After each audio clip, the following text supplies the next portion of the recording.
আমি রেডি হয়ে বাজারে যাচ্ছিলাম, তখন দেখলাম মা সবজি কাটতে বসবে। তাই মার হাত থেকে নিয়ে নিজেই বসে পড়লাম। যেহেতু মার মাজায় ব্যথা, তো মা অত কাটতে কষ্ট হয়, যার জন্য নিজেই বসলাম।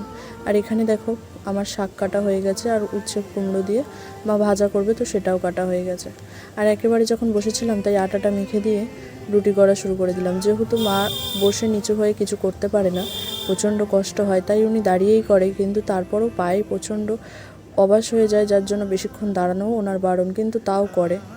এখানে দেখো আমি আটা মেখে রুটি বেলছিলাম, আর মা এদিকে সবকটা ভেজে নিচ্ছিল। যেহেতু আমার ভাজা একদম ভালো হয় না, তাই আমি আর একা ভাজতে যাই না, মা আমার সাথে সাথে করে দেয়। আর এখানে আমার রুটি করা হয়ে গেছে, একেবারে ঘরটা ঝাড় দিয়ে নিয়েছিলাম। যেহেতু একবারে আমি ভেবেছিলাম যে বাজারে যাব, কিন্তু রাত হয়ে গেছিলো, তো আমি ফ্রেশ হয়ে নিয়েছিলাম। দেখো ঘেমে জল হয়ে গেছিলাম, তাই আমি ড্রেস চেঞ্জ করে এখানে হাত মুখ ধুয়ে নিয়েছিলাম।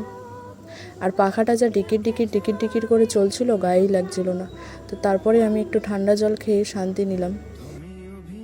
একটু বসে টসে নিয়ে দেখো এতগুলো বালিশ, সকালবেলা যেহেতু আমাদের কভারগুলো কাচা হয়েছিল, তো সেগুলো এখন ভরে নিয়েছিলাম। আসলে সকাল থেকে আর বিকেলে ইচ্ছে করে না একেবারে বিছানা করার সময়, তখনই কভারগুলো ভরে নিই। আর দেখো ছটা কোল বালিশ, তারপরে আবার এতগুলো মাথার বালিশ। তো আমি একা ভরছিলাম না, আমার সাথে দাদাও ভরছিল, সেই ক্লিপটা আর নেওয়া হয়নি।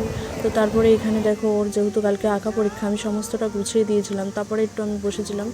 তো তারপরে মা আমাকে পুরোটা খাইয়ে দিয়েছিল রাতের খাবারটা। তো রাতে খেয়ে দিয়ে উঠে নিয়ে আমি দুধ জাল দিয়ে নিয়েছিলাম, কারণ খাওয়ার পর তো রোজই দুধ খেতেই হয়। আর এই ভিডিওগুলো ছিল আমার আগের, আর আমার কদিন ধরে শরীরটা ভীষণ খারাপ, যার জন্য আমি কোনো ভিডিও দিতে পারছি না।